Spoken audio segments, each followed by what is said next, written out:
Hello everyone, welcome to this particular video. In this particular video, I'm going to discuss TTS 23 test number 7. I hope you have had access to the solution booklet. The solution booklet of this particular test is a bit different from the solution booklet of other tests. If you couldn't find the solution booklet, you know where to ask. Anyways, let's just get started. Starting with question number 1. तो most of the questions इस booklet में self explanatory हैं, as you can see answers पहले दिख जाते हैं and I have also included the screenshots जहाँ से मैंने ये क्वेश्चंस बनाए हैं. तो I hope that will help you in many ways, but फिर भी हम थोड़ा थोड़ा डिस्कस कर लेते हैं ऊपर से. तो ज़्यादा लंबी वीडियो नहीं मैं बनाऊंगा इसको. I will try to make sure कि जल्दी हो जाए. सिर्फ आप लंच करते समय, डिनर करते समय इस वीडियो को देख लें तो काफ़ी कुछ याद हो जाएगा. ठीक है, all right. So question number 1, which of the following pairs are correctly matched. ठीक है, spot billed eagle, Seshachalam forest, clouded leopard, Kashmir Himalayas, salt water crocodile, Sundarbans. तो आपको ना बेसिक अंडरस्टैंडिंग होनी चाहिए कि देखो, जैसे हम ग्रीन सीरीज भी डिस्कस कर रहे हैं तो उसमें ऑलरेडी इसमें काफ़ी सारी चीज़ों को डिस्कस करेंगे वहाँ पर भी, और लेपर्ड को हम डिस्कस कर चुके हैं. बट फिर भी बेसिक अंडरस्टैंडिंग आपको मोटी मोटी होनी चाहिए हैबिटेट की, स्पीसीज़ के, क्योंकि ये ना यूपीएससी का फेवरेट एरिया है. यहाँ से यूपीएससी क्वेश्चन पूछती है. ठीक है, तो स्पॉट वैलीड ईगल ये कहाँ पाया जाता है? ये पाया जाता है भाई साहब आपके वेस्टर्न घाट्स में. ठीक है, तो वेस्टर्न घाट्स में ये पाया जाता है, ईस्टर्न घाट्स में ये पाया जाता है, तो नीचे के साइड में ये पाया जाता है. ठीक है, तो 1 इज करेक्टली मैच्ड. ठीक है, देन दूसरा आ जाता है अपना क्लाउडेड लेपर्ड. तो ये दे रखा Kashmir Himalayas. This is wrong. Kashmir Himalayas में नहीं पाया जाता. क्लाउडेड लेपर्ड जो है वो मेरा सिर्फ नॉर्थ ईस्टर्न हिमालयाज में पाया जाता है, छोटी सी रेंज में. ठीक है, अगर स्नो लेपर्ड आएगा तो स्नो लेपर्ड मेरे को कश्मीर हिमालयाज में पाया जाता है. ठीक है, तो ये याद रखिएगा. So as you can see, found in the west eastern Himalayas and not Kashmir Himalayas. ठीक है, एज यू कैन सी यहाँ पर ये जो है हमारा पाया जाता है. Then you have salt water crocodile. तो ये तो बहुत इंपॉर्टेंट स्पीसीज है. ठीक है, तो सॉल्ट वाटर क्रोकोडाइल कहाँ पर पाया जाएगा? सॉल्टी एरियाज में पाया जाएगा. ठीक है, तो क्रोकोडाइल की तो पूरी स्पीसीज जो 3 हमारे यहाँ पाए जाते हैं वो तीनों ही बहुत इंपॉर्टेंट है. ठीक है, तो सुंदरबंस में पाया जाता है, उसके अलावा अंडमान्स में भी पाया जाता है ये. So as you can see the question was from down to earth, जो कि यूपीएससी काफ़ी और फॉलो करती है इस पर्टिकुलर सोर्स को. तो how the salt water crocodile once lorded over वित्याम फलांडम का.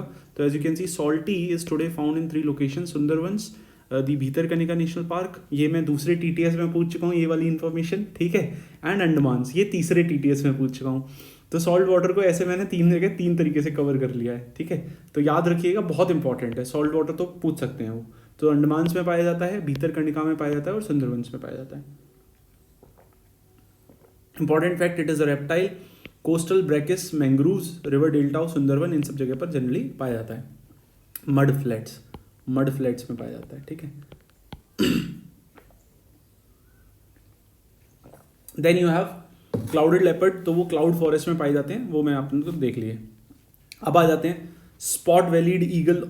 कहाँ पर पाया जाता है? सेसाचलम फॉरेस्ट ऑफ आंध्र प्रदेश, जो कि ईस्टर्न घाट्स में हो गया, पर ये वेस्टर्न घाट्स में भी पाया जाता है. ठीक है, okay, let's move to the question number 2.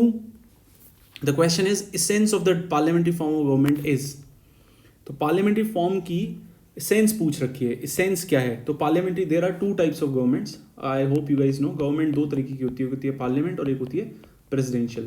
ठीक है, तो parliamentary form of government is the one जहाँ पे आपके पास अकाउंटेबिलिटी होती है. चूंकि आपका जो एग्जीक्यूटिव है वो लेजिस्लेचर को अकाउंटेबल होता है. सी एग्जीक्यूटिव इज लेजिस्लेटर के अकाउंटेबल होता है. प्रेसिडेंट में एग्जीक्यूटिव अकाउंटेबल नहीं होता है. ठीक है, तो एग्जीक्यूटिव जो होता है that can be removed by the legislature. तो फॉर एग्जांपल हमारे यहाँ नो कॉन्फिडेंस मोशन है, दैट आई कैन पास. ठीक है, तो लोकसभा के अंदर आर्टिकल 75 के तहत जो है लोकसभा के अंदर मैं नो कॉन्फिडेंस मोशन पास कर सकता हूँ. ठीक है, लेजिस्लेचर अगर पास कर देगा तो एग्जीक्यूटिव को रिमूव करना पड़ेगा. प्रेसिडेंशियल सिस्टम इज वन जहाँ पर कि आप ऐसा कुछ सिस्टम नहीं होता. इंपॉर्टेंट चीज़ ये है कि यहाँ पे 2 वो हो गए अपने पास. इसकी मोमेंट चेंज कर देना. तो हमारे पास 2 हो गए कि जो हेड्स हैं वो 2 होते हैं. तो पार्लियामेंट्री फॉर्म में हमारे 2 हेड्स होते हैं. एक होता है मेरा एग्जीक्यूटिव जो कि होता है रियल एग्जीक्यूटिव, और एक होता है नॉमिनल एग्जीक्यूटिव. ठीक है, तो nominal executive for example the president, तो Indian president is a nominal executive. जो पावर है, executive power is invested him और her, but that is exercised by the real executive, that is the prime minister and the council of ministers. ठीक है. Presidential form of government में ऐसा नहीं है. Presidential form of government में ये दोनों ही बंदे एक ही होते हैं, real and nominal both are the same people. ठीक है. तो ऐसे करके मोटा मोटा आप समझ के चलो. ठीक है. तो क्वेश्चन पकड़ो अब, क्या बोल रहा है कि essence of the parliamentary form of the government. ठीक है. क्या है ऑप्शंस देखो. Responsiveness of the elected representatives to the demands of the people, but that could be in the presidential form also. क्या वो हुआ नहीं? क्या प्रेसिडेंशियल फॉर्म जो होगा वो रिस्पॉन्सिव नहीं होगा? बिल्कुल होगा यार. बिल्कुल. Elected representatives they would be responsive to the demand of the people. कई बार ऐसा होता है, आप देखते हो कि वहां पर जो कांग्रेसमैन होते हैं वो अपने उसके लिए रिस्पॉन्सिव होते हैं. So this is not the essence, I would say. Mutual dependence of the judiciary and the executive, ये तो बिल्कुल ही गलत है. Dependence of the executive and the legislature, ये आपको पता होना चाहिए. In the presidential form of government कोई आपस में डिपेंडेंस नहीं है, but when it comes to the parliamentary form of the government both are interdependent. ठीक है. तो there is a fusion of power. ठीक है. In the presidential form there is a separation of power. But ये किस context में बोल रहा हूं ये भी याद रखिए. ये मैं बोल रहा हूं किस कॉन्टेक्स्ट में बोल रहा हूं? लेजिस्लेचर और एग्जीक्यूटिव के कॉन्टेक्स्ट में. जुडिशरी और एग्जीक्यूटिव के कॉन्टेक्स्ट में नहीं बोल रहा हूं. Then you have collective responsibility to the council of ministers. Yes, this is certainly the sense. Executives accountable to the elected representatives. Yes, this is also. But the thing is कि elected representative से ज़्यादा हम बोलेंगे the people's representative, क्योंकि बहुत सारे representatives जो होते हैं वो non elected भी होते हैं, isn't it? तो the correct answer would be the responsibility or the accountability to the council of ministers. और वो भी कैसी? collective accountability. आप presidential system में collective accountability नहीं होती है. ठीक है. वो चाहे तो एक बंदा उसको निकाल सकते हो आप, या एक बंदे को हटा सकते हो. यहां पर एक बंदे को हटाओगे तो सबको हटाना पड़ेगा. समझ में आ गया? सो कलेक्टिव रिस्पॉन्सिबिलिटी इज देयर. अब मेरा कहने का मतलब ये नहीं था कि प्राइम मिनिस्टर जो है वो एक मिनिस्टर को हटा सकता है. ठीक है. वो तो रीशफल कर सकता है, उसमें किसी एक बंदे को हटा भी देगा. व्हेन आई एम सेइंग कि नो कॉन्फिडेंस मोशन होगी या सेंसर मोशन होगी, तो अगर एक बंदे के अगेंस्ट भी सेंसर मोशन पास हो गई तो दैट शोज कि कहीं ना कहीं लेजिस्लेचर जो है वो अब एग्जीक्यूटिव में अपना फेथ खो रहा है. That is what I wanted to say. ठीक है. तो प्लीज यहाँ पे एक क्लियर कर लें कॉन्सेप्ट, बहुत इंपॉर्टेंट है. ये क्वेश्चन दर क्वेश्चन आते रहते हैं इस पर्टिकुलर टॉपिक पे यूपीएससी के थ्रू, और आप देखोगे कि इस साल भी एक क्वेश्चन ऐसा पक्का होगा ही, इसमें कोई मतलब कोई शंका नहीं है मुझे तो. With reference to direct seeding of the rice, sorry direct seeding of the in the rice, which of the following is are benefits. तो पहले मैं बताता हूँ डायरेक्ट सीडिंग और नॉन डायरेक्ट सीडिंग क्या होती है. ऐसा होता है कि ये आपका खेत है. ठीक है. तो यहाँ पे आप ट्रांसप्लांट करते हो राइस को. जो पैडी होता है उसको आप जो है पहले अपने छोटे से गार्डन में आप उगाते हो, फिर जो थोड़ा थोड़ा बड़ा हो जाता है उसके बाद यहाँ से लाके यहाँ पे ट्रांसप्लांट करते हो. This is the traditional way of producing paddy. ठीक है. अगर आप ये ट्रांसप्लांटेशन ना करो, आप क्या बोलो कि भाई मैं तो जो सीड्स हैं, ठीक है, उन सीड्स को मैं डायरेक्टली यहाँ पे लगाऊंगा. I won't go let's say to the nursery. मैं नर्सरी में नहीं लगा के, ठीक है, मैं क्या करूंगा, मैं डायरेक्टली सीड्स को यहाँ पर लगाऊंगा. This is called direct seeding of the rice. ठीक है. क्या बेनिफिट्स हैं इसके?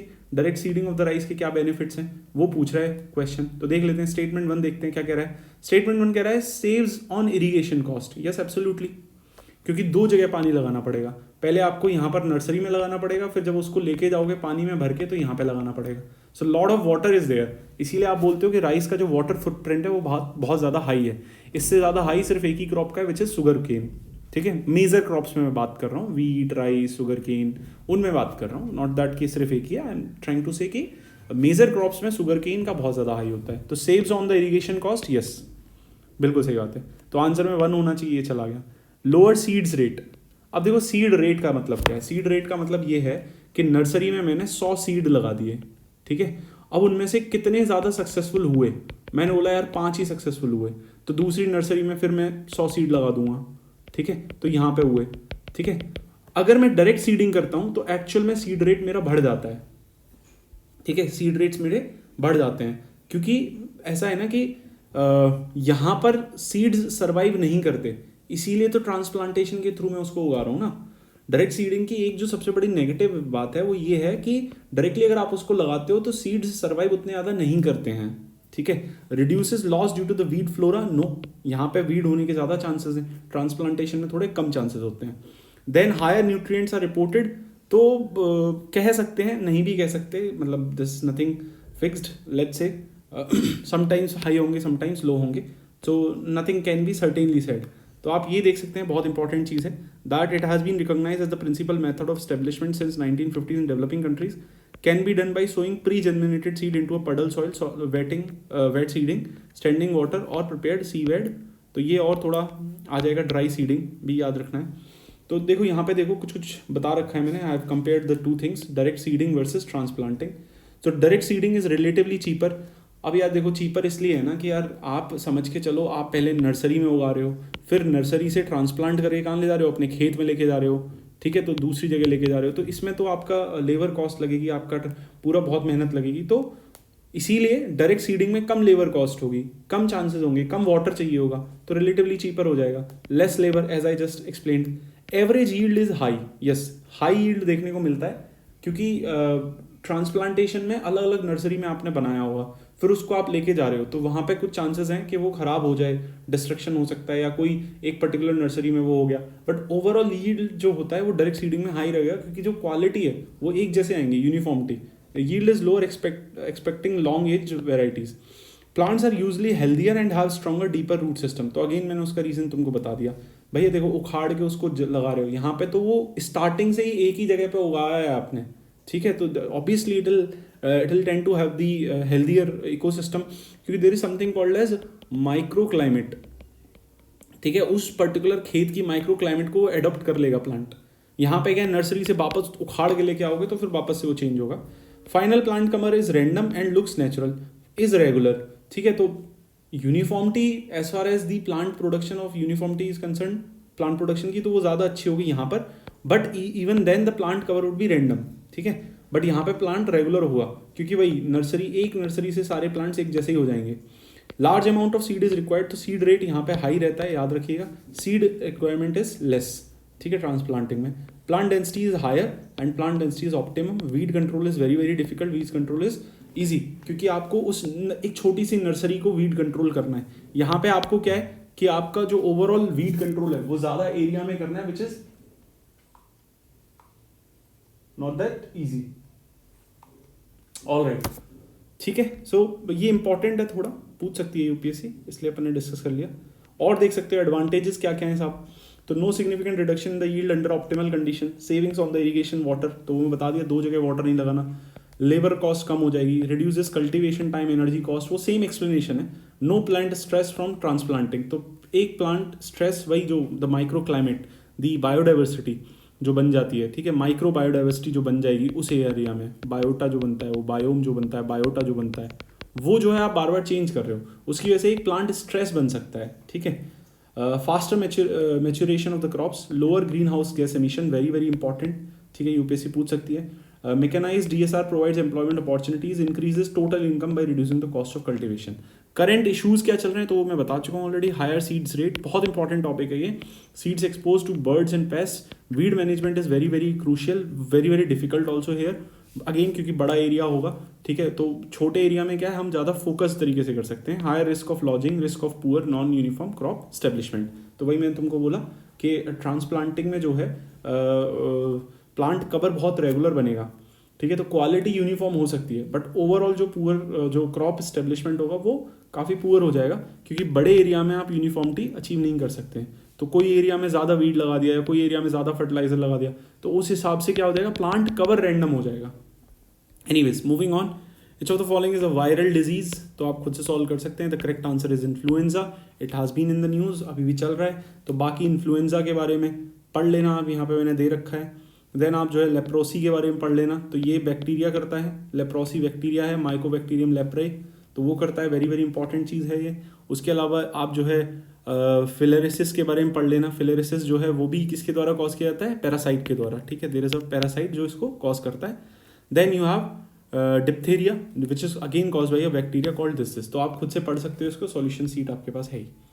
विच of the following is not a parliamentary privileges, तो ये पक्का एक क्वेश्चन इस साल यूपीएससी में आ ही रहा है। The members of the house have the right to exclude strangers who are not members, yes, ये ऐसा किया जा सकता है, yes, this is a this is a parliamentary privilege जो कि सारा हाउस एक साथ ओन करता है इस पार्लियामेंट्री प्रिविलेज को, और हाउस चाहे तो किसी मीडिया को अलाउ कर सकता है पब्लिश करने के लिए, और हाउस चाहे तो मीडिया को जो है प्रोहिबिट भी कर सकता है पब्लिश करने के लिए। तो I hope you guys know this much, ठीक है। A member of the parliament can not be arrested in any civil, ये सही है, क्रिमिनल केस में तो दे कैन बी अरेस्टेड, ऐसा कुछ नहीं है, 30 days before the commencement and 30 days thereafter. तो याद रखिएगा, क्रिमिनल में they are not having any privilege, civil में दे हैव प्रिविलेज। तो no privilege to MPs from criminal proceedings during session, Naidu ji ने बोला है, अगस्त 2022 की द हिंदू की न्यूज़ है, इसीलिए ये पर्टिकुलर क्वेश्चन बना है, और इसीलिए इट इज़ वेरी इंपॉर्टेंट कि this actually might be asked. All presidents examine, तो आप ये सॉल्यूशन खुद से पढ़ सकते हो, ठीक है। One of the privileges that a member can not be arrested in a civil case, that too for 40 days, ठीक है। तो वहाँ पे 30 डेज दे रखा है, 40 दिन पहले 40 दिन बाद में, और वो सिर्फ पार्लियामेंट हाउस के लिए नहीं बल्कि पार्लियामेंट कमेटी के लिए भी ये चीज़ वैलिड है। तो यहाँ पे ये बहुत इंपॉर्टेंट फैक्ट है अपने को जो याद रखना है, that committee meeting is also part of this, ठीक है, वेरी वेरी इंपॉर्टेंट थिंग, ठीक है, incorporated in this particular code. तो ये याद रखिएगा। However in criminal meeting no, कोई वो चीज़ नहीं है, और आप पढ़ सकते हो कि रूलिंग बाई जाकिर हुसैन जी जो वाइस प्रेसिडेंट थे उस टाइम पर, तो members do enjoy certain privilege so they can perform their duties, one privilege is freedom from the arrest but limited only to the civil cases. I hope this is clear here. आगे चल सकते हैं अपन, आप और ज़्यादा पढ़ लेना कि नाम्बियार केस में सुप्रीम कोर्ट ने क्या बोला है, but that is more related to let's say the mains, ठीक है। पार्लियामेंट्री प्रिविलेजेस एक बार कलेक्टेड मैंने यहाँ पे दे रखे हैं, what exactly the parliamentary privileges are. तो अभी मैं प्रेस की बात कर रहा था, उसमें एक अमेंडमेंट की बात कर रहा था, तो this is the amendment, restored freedom of press to publish reports of parliament without prior, but कोई सीक्रेट सीटिंग नहीं होगी। आप यहाँ पढ़ सकते हो इंडिविजुअल और कलेक्टिव, ठीक है। Please tell me the article number, कौन से आर्टिकल के तहत है, ठीक है, क्योंकि वो मीन्स में आपको हेल्प करता है लिखने समय। Which of the following statements is are correct as per this constitution, the law declared by supreme court is binding all on courts. तो बेसिक आसान क्वेश्चन है, ऑब्वियसली इसमें तो कुछ है नहीं, ठीक है। Parliamentary sovereignty is check by the judicial review, yes, तो ये कॉन्स्टिट्यूशन के थ्रू नहीं पूछ रहे हैं, ठीक है। तो आप पढ़ सकते हो, doctrine of precedent is principle following previous decisions of the court within its well defined limits, it significantly decreases the cases must be this. ये कौन सा आर्टिकल है, प्लीज लेट मी नो, ठीक है। ऑल्दो मैंने यहाँ पे दे ही रखा है, article 141 of the constitution mandates the law declared by the is binding on all courts including supreme court itself, but that doesn't mean कि दे कांट रिव्यू इट, ठीक है। तो जजमेंट को वो रिव्यू भी कर सकते हैं, they can review their own judgment, ठीक है। तो ये भी एक इंपॉर्टेंट थीम है, यूपीएससी में पूछी जा सकती है इस साल, तो और थोड़ा पढ़ लीजिएगा। Again this is also from the Hindu only, काफ़ी काम का आर्टिकल है। काम का जो था वो मैंने यहाँ दे दिया है, तो अब ये नहीं कि आर्टिकल जाके सर्च करें, बट यहाँ से आप जो पढ़ सकते हो वो ये है, दैट मेमोरी, सुप्रीम कोर्ट की जो मेमोरी है उससे रिलेटेड लक्ष्मीकांत में आप यहाँ पढ़ें कि क्या क्या है। With reference to the fundamental duties which of the following are correct, fundamental duties are key to social transformation in the country, yes correct है। अभी recently it was said by none other than the ex CJI Ramana ji ने बोला ये चीज़ को। Can not be claimed as privilege in the court of law, yes obviously, उसमें तो कोई डाउट ही नहीं है कि how can you claim them as privilege, they are not privileges, they are not fundamental rights, fundamental rights are the privileges that you can claim in a court of law, okay. Then you have let's say और थोड़ा इसमें आप पढ़ सकते हो, दे रखा है मैंने नीचे, तो क्या दे रखा है कि क्वेश्चन नंबर 8 पे चलते हैं, ज़्यादा कुछ काम का है नहीं इसलिए ज़्यादा एक्सप्लेन नहीं कर रहा। The higher judiciary has propounded and used the concept of public trust in the domain of, तो आसान क्वेश्चन है अगेन ये भी, ठीक है। तो क्या है आपको पता होगा, आई होप काफ़ी ज़्यादा न्यूज़ में रहता है, this is resources of the nation, option is B, और थोड़ा पढ़ सकते हो इसमें आप चाहो तो। Let us quickly move to next question, question number 9। तो who among the following heads the national council for transgender person, तो he is the union minister for social justice and empowerment, recently it was in news, तो इसीलिए because recently news था इसीलिए यहाँ पर मैंने इसको कवर कर रखा है। Which of the following rights secure individual right to privacy, तो वो ये कौन सा है, article 21 that comes under right to freedom, ठीक है। तो याद रखिएगा आर्टिकल 21 राइट टू फ्रीडम का पार्ट है, ठीक है।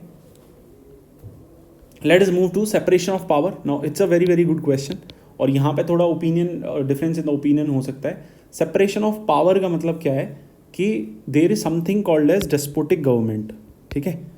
तो हुआ क्या कि डेस्पोटिक गवर्नमेंट या गवर्नमेंट के अंदर डेस्पोटिक टेंडेंसीज को चैलेंज करने के लिए सेपरेशन ऑफ पावर का कॉन्सेप्ट आया है, ठीक है। अब जो इनकी जो ओरिजिनल है जहाँ से ये आया है उन्होंने इसी चीज़ के लिए दे रखा था, ठीक है, बट हमको आंसर कर रहा है in context of India, although इसने दे नहीं रखा, बट आंसर मेरे को करना है in context of India. A system of checks and balances needed for democratic institution, that is it, खत्म। Centralisation of power will lead to a despotic government, this was the original reasoning जिन्होंने ये बनाया। Do let me know in the comment section ये किसकी पहली theory थी। Rule of law is upheld if power is divided, तो ऐसा कुछ नहीं है। Preservation of liberty in citizen is Paramount in democratic government, ये बात सही है, बट वो कहाँ से आ रहा है, system of checks and balances से आ रहा है, क्योंकि separation of power is more related to the executive and the judiciary. तो उसमें क्या है, जुडिशरी और एग्जीक्यूटिव के बीच में checks and balances Indian government में है, उस सेंस में आपको ये आंसर करना है। आगे चलते हैं, क्वेश्चन नंबर 12 देखो। इन context of the governments in India command area development किसके लिए आया था, तो 1970s का है, पीईएच का क्वेश्चन है, ये पीईएच में मैंने कवर कर रखा था तो वहीं से बनाया है। Answer is increase the coverage of the irrigation, ठीक है। इस तरह के क्वेश्चन यूपीएससी पूछ चुकी है।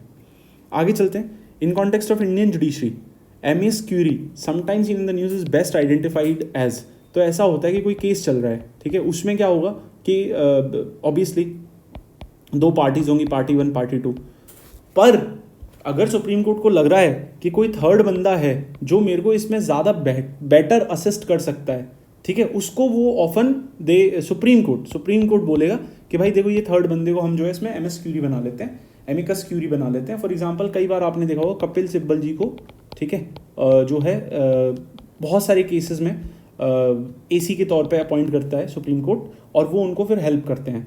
कई बार मुकुल आई थिंक रोहतगी जो हैं, मुकुल रोहतगी आई थिंक, उनको भी कई बार करते हैं। तो क्यों करते हैं, बिकॉज ये काफ़ी वेल रेड पीपल हैं, ठीक है, तो पार्टी से इनका कोई लेना देना नहीं है, they are not party to the case, but they believe कि यार ये वाला बंदा हमको कुछ अच्छे इन्फॉर्मेशन या हमको कुछ अंडरस्टैंडिंग दे सकता है इस पर्टिकुलर केस में।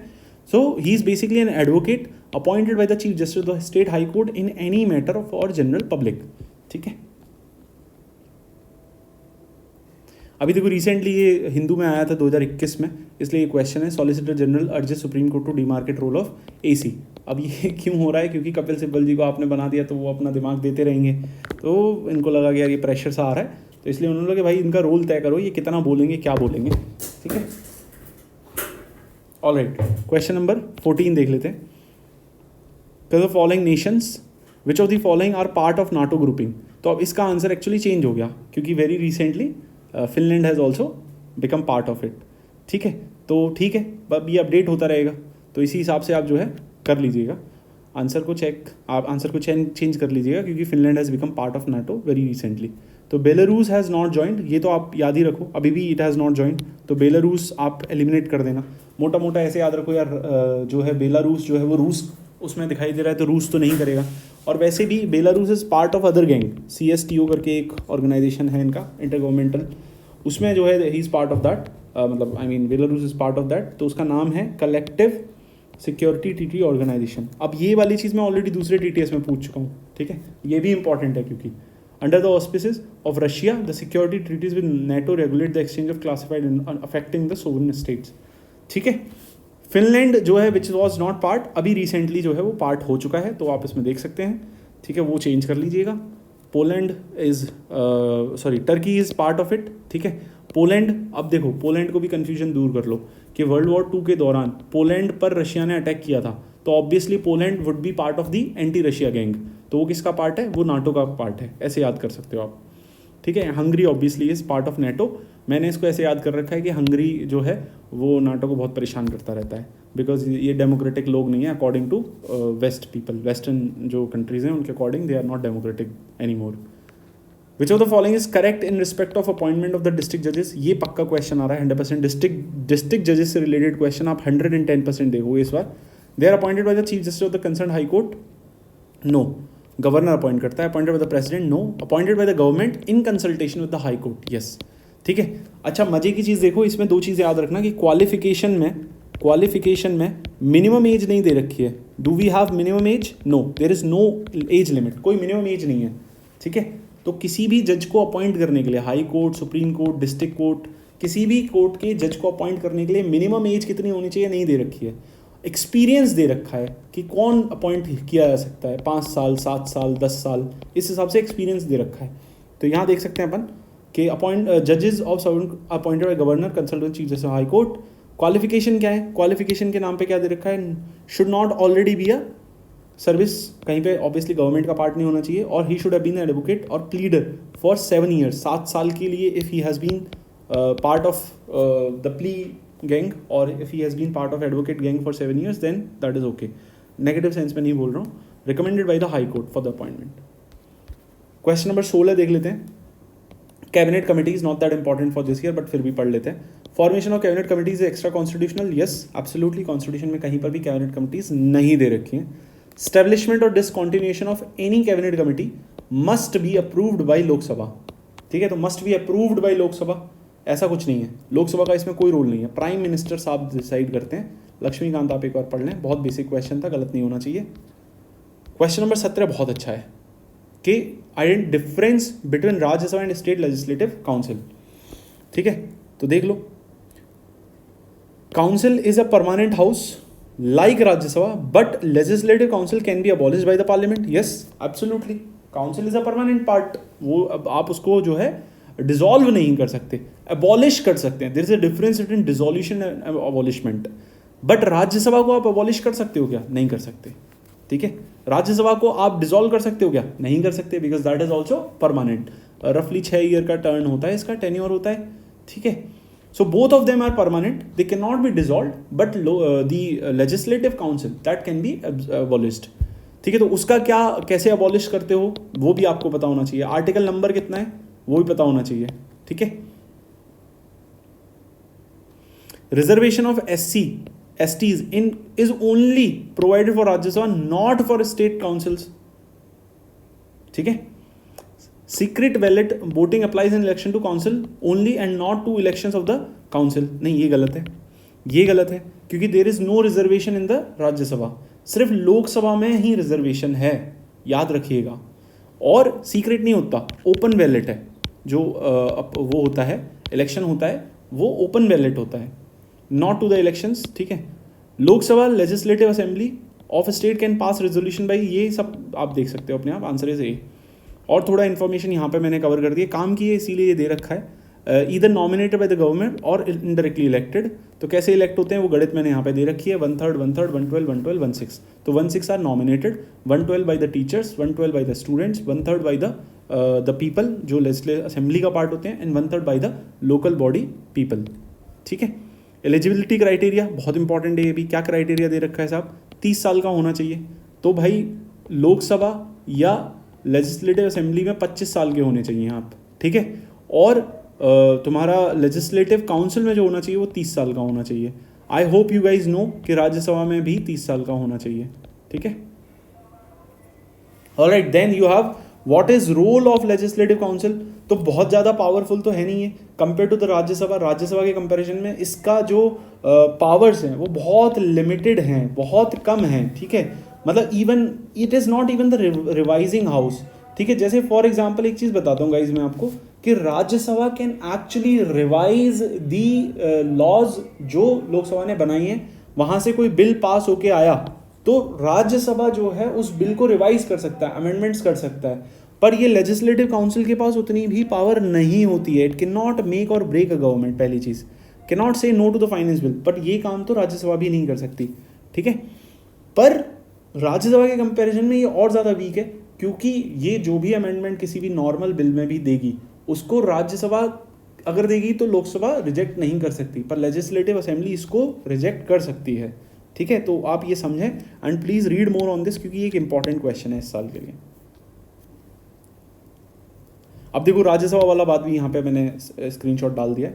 तो free fair election is secrecy of the ballot, Rajya Sabha are unique in that aspect where voting is not secret, ठीक है। वो आपको ना वो पार्टी जैसे कांग्रेस है तो वो एक बंदा बता देगा, या तो विप को बता देगा कि आप देखो ये हमारे बंदे को डाल रहा है कि नहीं, या फिर ये जो है कर देगा किसी पार्टी के मेंबर को नॉमिनेट कर देगी। ये क्यों किया गया, क्योंकि बहुत खरीद फरोख्त होती है, हॉर्स ट्रेडिंग होती है, तो सीक्रेटली वो साला तुमको पता नहीं, तुम सोचो कि हमको वोट दे रहा है पर वो क्रॉस वोटिंग हो जाएगी। तो the process stands now have to show the votes to their party representative, however the open ballot voting system is a 2003 addition to the Rajya Sabha electoral system. Until 1998 Rajya Sabha elections, और मोटा मोटा समझ के चलो कि मेरे को क्या करना है कि 2 चेंजेस हुए हैं राज्यसभा इलेक्शन में. ठीक है, पहला चेंज तो हुआ है कि भाई पहले ओपन सिस्टम नहीं था, पहले सीक्रेट सिस्टम था. दूसरा डोमिसाइल का. तो ये 2 चेंजेस जो हुए हैं आप इनको याद रखिए. ये ओरिजिनल कॉन्स्टिट्यूशन में नहीं थे, अमेंडमेंट्स के बाद आए हैं. ठीक है, दूसरा पकड़ के चलो, constitution does not prescribe reservation for in Rajya Sabha. फिर उसके बाद जो है ये तो सब अदर चीज़ें हैं. तो ये क्वेश्चन जो है it is source from this particular article of Indian express. Question 18 पे आ चुका हूँ मैं. सर्टेन के बारे में पूछ रखा है. Data centre service provider shall compulsorily report cyber security breaches within 24 hours. ठीक है, 24 घंटा नहीं है, आंसर है 6 आवर, 6 घंटे के अंदर आपको रिपोर्ट करना है. Virtual private network shall retain user data for at least 5 years and shall share records with authorities when required. तो मैं कई बार ये चीज़ समझा चुका हूँ कि अगर 2 स्टेटमेंट हैं और दोनों स्टेटमेंट फैक्ट्स हैं तो एटलीस्ट एक फैक्ट सही देगी यूपीएससी. अब देखो यहाँ पर भी 24 घंटे एक फैक्ट है और 5 साल भी एक फैक्ट है. तो 24 घंटे वाला फैक्ट गलत है और 5 साल वाला फैक्ट सही है. ठीक है, द हिंदू का आर्टिकल था, वहाँ से ये क्वेश्चन है. Asked all government and private agency including internet service provider social media platform data centres to mandatorily report. ठीक है, तो याद रखो कौन कौन है यहाँ पर, बहुत इंपॉर्टेंट चीज़ है ये. देखो ये भी पूछ सकती है यूपीएससी, किस किस पर लगता है. भाई साहब ये लगता है इंटरनेट सर्विस प्रोवाइडर पर, यानी एयरटेल आपका सर्विस प्रोवाइड करा रहा है ना, या जियो करा रहा है, जो भी करा रहा है आईएसपी पर. फिर उसके बाद लगेगा social media platform, FB, Twitter, इन सब पर. डेटा सेंटर्स तो माइक्रोसॉफ्ट के या अमेजॉन के हमारे यहाँ जो है डेटा सेंटर्स हैं उन पर. क्या ये इंडिविजुअल पर लग रहा है? नहीं, आप देख सकते हो यहाँ पे इंडिविजुअल्स मेंशन्ड नहीं है. The new circular issued by certain all service providers, intermediaries, data centers, corporate, government to mandatorily enable logs of all their ICT system, maintain that for at least for 180 days, and same shall be maintained within the Indian jurisdiction. According to the latest order, data center VPN service providers, cloud service provider, VPN and VPS दोनों अलग अलग होते हैं, need to register accurate information related to subscriber names फलाना ढिमका for 5 years. तो 3 यहाँ पर factual चीज़ें आपको याद रखनी है और मैंने आपकी हेल्प के लिए तीनों चीज़ें 6, 180 और 5 यहाँ पे साइड में लिख दिए.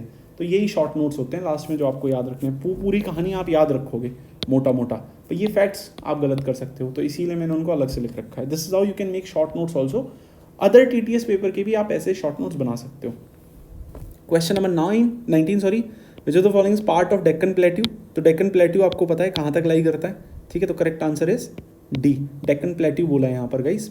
ठीक है, पेनिनसुलर प्लेट्यू अलग चीज़ हो जाती है. Deccan plateau is smaller part of peninsular plateau. ठीक है. Question is solifluction is a geomorphic process involving a special type of soil flow that is noticed in the permafrost region. बहुत इंपॉर्टेंट है इस साल के लिए, आप पढ़ सकते हैं यहाँ से और थोड़ा पढ़ लीजिए. थॉइंग ऑफ परमाफ्रॉस्ट के बारे में पढ़ लीजिए, solifluction के बारे में पढ़ लीजिए. ठीक है, ये सब आप प्लीज़ पढ़िए. Refers to progressive movement of the mass down a slope as a result of freeze thaw activity. और यहाँ पे और भी दूसरी तरीके की चीज़ें हैं वो आप पढ़ सकते हैं. क्वेश्चन नंबर 21, बावर प्लेन जो है gravels, bhangar kankar, khadar silt and delta plain marsh. तो बहुत आसान क्वेश्चन है, ऑल्दो अगर आप एनसीईआरटी पढ़ रहे हो तो. आपने एनसीईआरटी नहीं पढ़ी है तो शायद आप गलती कर सकते हो. तो हम अटैम्प्ट कैसे कर सकते हैं, देखो डेल्टा प्लेन तो मार्शी कंडीशन होती है, आपको पता ही है, सुंदरबंस, वहाँ आप याद करने की कोशिश करो. तो 4 तो करेक्ट है, यानी ये तो चला गया मेरा. ठीक है, फिर देखो कि अब क्या है, खादर एंड बांगर. ठीक है, तो बांगर एंड खादर में आपको पता है कि एक न्यू होता है, एक ओल्ड होता है. ठीक है, please tell me in the comment section कौन सा जो है बांगर न्यू होता है या फिर खादर न्यू होता है. ठीक है, भावर प्लेन्स जो होते हैं वो सबसे पहले आते हैं, तो उनमें ग्रेवल्स पाया जाता है. So all of them are correctly matched. Question number 22, बड़ा आसान सा क्वेश्चन है ये भी, कि jet streams are high altitude easterly winds. No, वो अगर अर्थ में देखो तो वेस्ट से आती हैं. तो नेमिंग ऑफ द विंड होता है जहाँ से वो आ रही हैं, तो वेस्ट से आती हैं तो वेस्टर्ली विंड्स हैं. El Nino is a warm current. Yes, यहाँ पे इस तरफ जो है पेरुवियन कोस्ट पर यहाँ पे कोल्ड करंट पाया जाता है. एंड जब एल नीनो होता है तो this cold current is replaced by the warm current. तो वार्म करंट बन जाता है. तो यहाँ पर जो है देखो वार्म करंट होगा यानी कि यहाँ लो प्रेशर बन जाएगा, तो इस साइड में हाई प्रेशर बन जाएगा ऑस्ट्रेलिया साइड में. तो इंडिया में जो हो जाएगा वो डेफिसिट आ जाएगा. ठीक है, तो जब भी एल नीनो ईयर आएगा तो इंडिया में ड्रॉट्स देखने को मिलेंगे. जब जब अल नीनो आया तब तब ड्रॉट्स मिले ऐसा नहीं है, बहुत सारी बार ऐसा नहीं भी हुआ है। क्यों? क्योंकि other things are also in play, let's say La Nina is there and more importantly Indian Ocean dipole is also there. तो बहुत सारे और दूसरी चीज़ें रहती हैं, तो MJO होता है, ठीक है। ये सारी 3-4 चीज़ें आप इनको पढ़ लो खुद से। तो देखो 1 is wrong 2 is correct, 1 is wrong, तो वहीं से आंसर आ जा रहा है। El Nino appears along the Peru coast, so it's a very easy question, you guys can quickly read from here also. दोनों चीज़ें मैंने दे रखी हैं, अल नीनो के बारे में यहाँ पे दे रखा है मैंने, ठीक है, और यहाँ पर मैंने जेट स्ट्रीम्स के बारे में दे रखा है, this from the Hindu and this from Indian express.